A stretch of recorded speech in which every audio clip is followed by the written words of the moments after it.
Hey guys, welcome back to another mini vlog. So ಇವತ್ತು ನನಗೆ ಮನೆಯೊಳಗೆ ಕುಂತ್ ಫುಲ್ ಬೋರ್ ಆಗ್ತಾ ಇತ್ತು. ಅದಕ್ಕೆ ನಾನು ಎಲ್ಲಾನ ಹೊರಗೆ ಹೋಗೋಣ ಅಂತ ನನ್ನ ಫ್ರೆಂಡಿಗೆ ಕೇಳಿದೆ. ಆಮೇಲೆ ಅವಳಿದ್ದು ಇಸ್ಕಾನಿಗೆ ಹೋಗೋಣ ಅಂತ ಅಂದಿದ್ಲು. ಸೊ ನಾವು ರೆಡಿ ಆಗಿಬಿಟ್ಟಿದ್ವಿ ಇಸ್ಕಾನಿಗೆ ಹೋಗೋಕ್ಕೆ. 3 to 4 ಡೇಸಿಂದ ಎಲ್ಲಿಗೂ ಹೋಗಲಿಲ್ಲ ನಾನು ಹೊರಗೆ. ಅದಕ್ಕೆ ಸತೆ ಹೊರಗೆ ಹೋಗೋಣ ಅಂತ ಇಸ್ಕಾನಿಗೆ ಹೋಗ್ತಾ ಇದ್ದೆ. ಅದು ಆಲ್ ಆಫ್ ಸಡನ್ ಆಯ್ತು ಇದೆಲ್ಲ ಪ್ಲಾನಿಂಗ್ಸ್.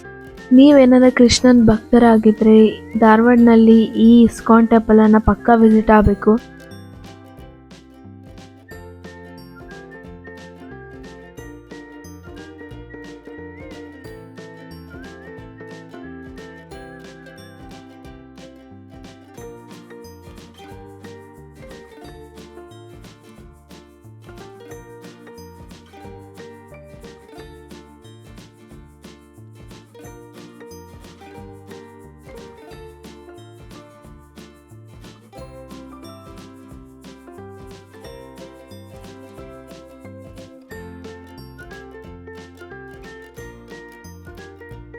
ನಾವು ಲೇಟ್ ಹೋಗಿರೋ ಅಷ್ಟೊತ್ತಿಗೆ ಡೋರ್ಸ್ ಎಲ್ಲ ಕ್ಲೋಸ್ ಆಗಿತ್ತು. ಸೊ ಒಂದು ಸ್ವಲ್ಪ ಹೊತ್ತು ಅಲ್ಲೇ ಇದ್ವಿ, ಎಲ್ಲ ಹಂಗೆ ಸುತ್ತಮುತ್ತ ಅಡ್ಡಾಡ್ತಾ ಇದ್ವಿ, ಡೋರ್ ಓಪನ್ ಯಾವಾಗ ಆಗ್ತೈತಿ ಅಂತ.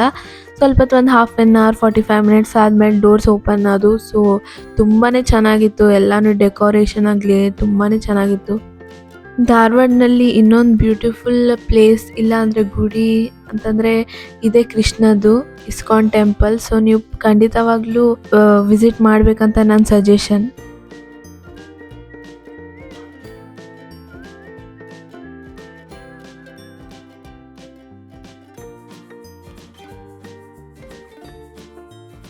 ಬಾಳೋತ್ ಮಠ ನಾವು ಇಸ್ಕಾನ್ ಟೆಂಪಲಲ್ಲೇ ಇದ್ವಿ, ಮತ್ತು ದರ್ಶನ ಎಲ್ಲ ಚೆನ್ನಾಗಿತ್ತು. ಸೊ ಹೊರಗೆ ಕುಂತಿದ್ವಿ, ಹೊರಗೆ ಫುಲ್ ಪೀಸ್ಫುಲಿ ಆಗಿತ್ತು, ಫುಲ್ ಸೈಲೆನ್ಸ್ ಆಗಿತ್ತು. ಆಲ್ಸೋ ಇವತ್ತು ವೀಕೆಂಡ್ ಆಗೋದ್ರಿಂದ ಜನ ಕೂಡ ಬಂದಿದ್ರು. ಮತ್ತು ನನಗೆ ಬೆಳಿಗ್ಗೆ ಬರೀ ಮ್ಯಾಗಿ ತಿಂದಿದ್ದೆ ಅಲ್ವಾ, ಅದಕ್ಕೆ ನಂಗೆ ಹೊಟ್ಟೆ ಹಸ್ತಾ ಇತ್ತಂತ ನಾನು ಸ್ವಲ್ಪ ಸ್ನ್ಯಾಕ್ಸ್ ತೊಗೊಂಡಿದ್ದೆ. ಅದಾದಮೇಲೆ ಒಂದು 2 to 3 hours ಹಂಗೆ ಆಗಿಬಿಟ್ಟಿತ್ತು. ಅದಕ್ಕೆ ಮನೆಗೆ ಹೋಗ್ತಾ ಇದ್ವಿ ನಾವು.